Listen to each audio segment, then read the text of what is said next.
Alors, avec le dernier chapitre 1038, on a eu un aperçu du combat entre Big Mom, Kid et Law.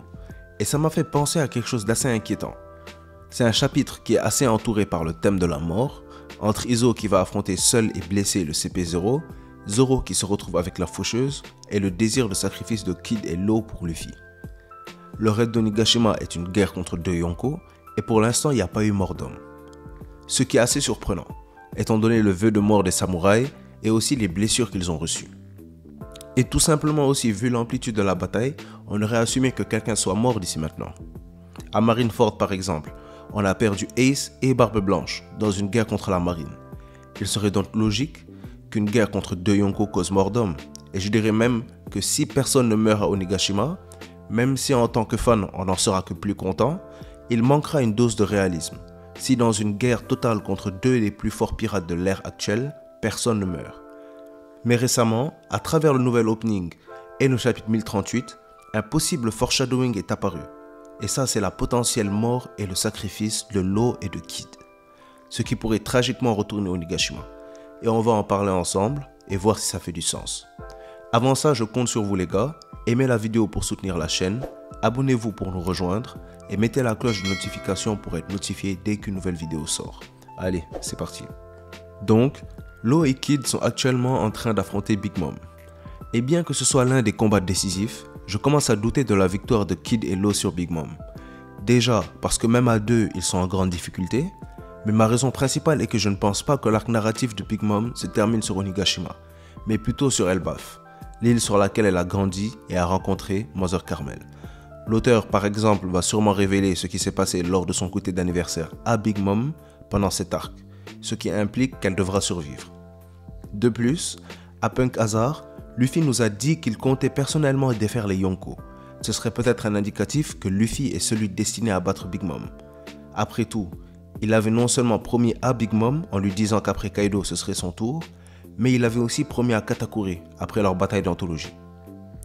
Ainsi, Kid et Law seraient destinés à perdre pour que Luffy puisse accomplir sa promesse de battre tous les Yonko. Mais cela veut-il dire nécessairement qu'ils mourront?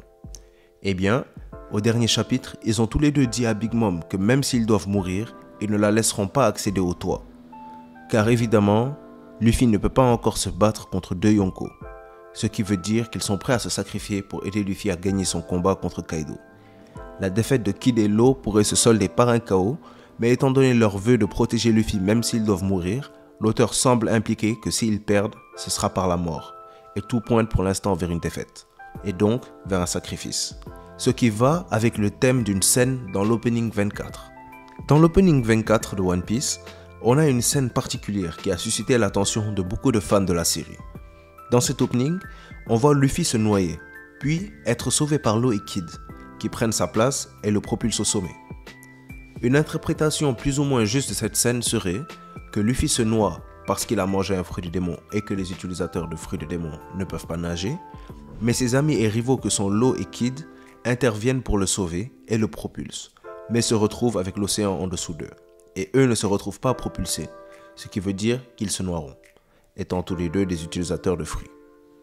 Cette scène voudrait alors insinuer que peut-être Luffy sera en difficulté pendant cet arc, mais que l'aide de Law et Kid par le sacrifice le propulsera au sommet du monde en lui permettant de battre Kaido et de devenir empereur.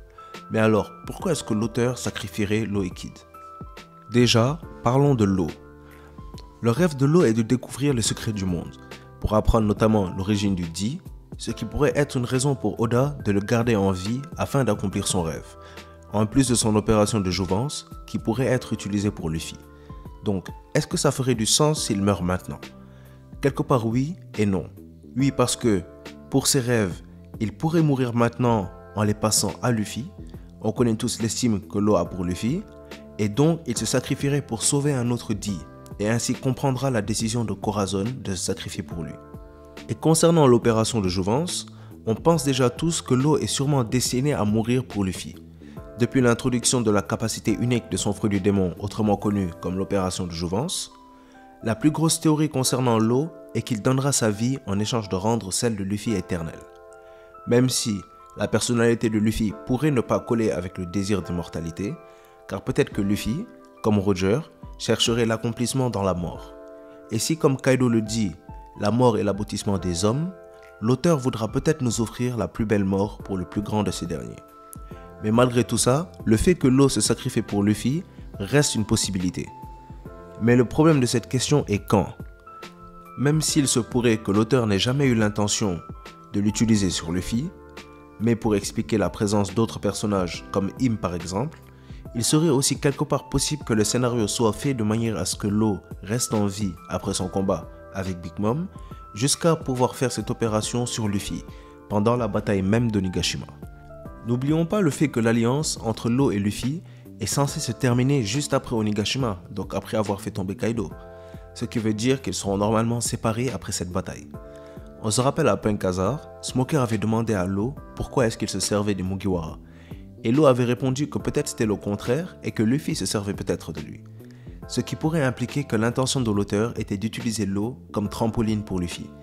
Mais lorsque l'alliance sera finie, qu'en sera-t-il de Law? Est-ce que le moment parfait pour le sacrifice de Law ne serait pas pendant que l'alliance tient toujours et qu'ils combattent encore côte à côte?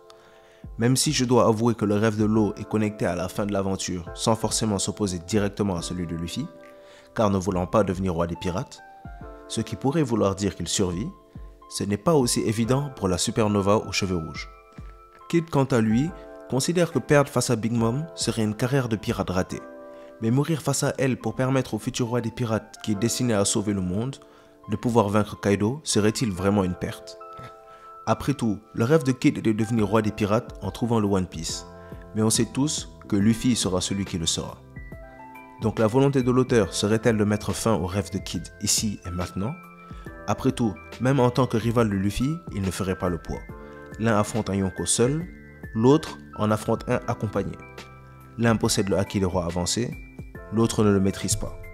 De plus, ce n'est pas un personnage très apprécié par la plupart des fans, en le comparant à Katakuri, qui par exemple, pour moi, ferait un meilleur rival pour Luffy, même sans être de sa génération, car il nous permettrait d'avoir une relation semblable à Roger et Barbe Blanche, l'un qui veut trouver le trésor de One Piece, et l'autre dont le trésor est sa famille. Sans oublier leur technique et leur caractère extrêmement semblables, sans compter que Kata est déjà l'un des personnages favoris des fans, car, disons-nous la vérité, pendant cette bataille, on se rend compte que Luffy n'a pas vraiment de rival dans sa génération. Il est beaucoup trop en avance sur tout le monde, à part Barbe Noire. Ce serait donc là l'occasion pour l'auteur de mettre un terme au personnage de Kid de manière héroïque en se sacrifiant pour Luffy. En gros, je pense qu'il est très possible que Law et Kid meurent tous les deux pendant la bataille d'Onigashima, ou que l'un des deux meure au moins, et je penche plus pour Kid que pour Law, étant donné que le rêve de Law est rattaché au futur de l'aventure et au secret du One Piece, sans pour autant s'opposer directement au rêve de Luffy, et que franchement on est aussi tous très attachés à Law. Et il a plus d'utilité pour Luffy par rapport à son fruit du démon et sa capacité d'utiliser l'opération de jouvence. Mais entre le manque de mort à Onigashima, la scène de l'opening 24, le fait qu'ils vont probablement perdre étant donné que Luffy sera celui à faire tomber les Yonko, en plus de ça, prenez le fait qu'ils ont précisé qu'ils se sacrifieront rien que pour retenir Big Mom pour pouvoir l'empêcher d'intervenir dans le combat qui oppose Luffy à Kaido, impliquant que s'ils perdent, ce sera par la mort, alors que tous les éléments pointent vers une défaite. Tous ces petits détails me font penser au plus tragique. Mais bon, il faut peut-être être plus optimiste. Dites-moi ce que vous en pensez. Après tout, c'est peut-être moi qui est pessimiste. Quel sera le futur de Law et Kid dans One Piece? Est-ce que vous pensez comme moi ou vous avez un avis différent? Est-ce que les deux mourront ou alors un seul? Ou alors aucun? Vous pensez qu'ils seront seuls à vaincre Big Mom? Donnez vos théories dans les commentaires. Si la vidéo vous a plu ou vous a appris quelque chose, mettez un j'aime, abonnez-vous pour faire partie de la famille et être à jour concernant One Piece, et mettez la cloche de notification pour être alerté dès la sortie d'une nouvelle vidéo. Allez, c'était Manga Monde, et comme d'habitude, c'était un plaisir de faire cette vidéo pour vous. A bientôt les pirates.